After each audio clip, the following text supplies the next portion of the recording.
ایک جنگل میں شیرو نام کا شیر رہتا تھا۔ شیرو اپنی طاقت اور دبدبے کے لیے مشہور تھا، لیکن اس کا دل بہت نرم تھا۔ وہ اکثر جنگل کے جانوروں کی مدد کرتا اور ان کے مسائل حل کرتا، مگر جنگل کے جانور شیرو سے ڈرتے تھے اور اس کے قریب آنے سے کتراتے تھے۔ ایک دن شیرو جنگل کے کنارے ایک چھوٹے سے خرگوش کو روتے ہوئے دیکھتا ہے۔ خرگوش کا نام بنی تھا اور وہ بہت ہی معصوم اور ننھا تھا۔ شیرو نے قریب جا کر بنی سے پوچھا، بنی تم کیوں رو رہے ہو؟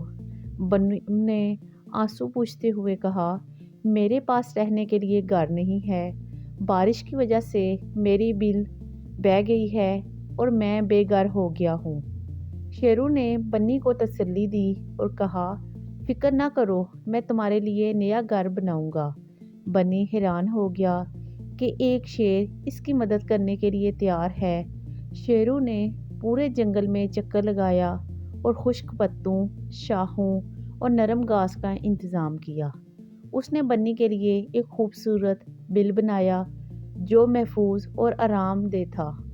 بنی بہت خوش ہوا اور شیرو کا شکریہ ادا کیا۔ کچھ دن بعد بنی نے سوچا کہ اسے شیرو کا احسان واپس کرنا چاہیے۔ ایک دن شیرو شکار کی تلاش میں جنگل میں گھوم رہا تھا جب اچانک وہ ایک شکاری کے جال میں پھنس گیا۔ شیر کی گرج جنگل میں گونجی، لیکن کوئی جانور اس کی مدد کرنے کے لیے نہ آیا۔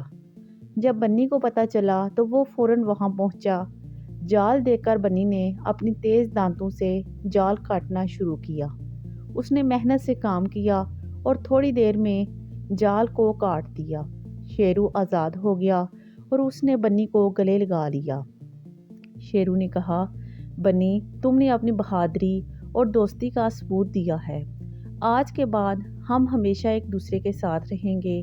اس دن کے بعد شیرو اور بنی بہترین دوست بن گئے۔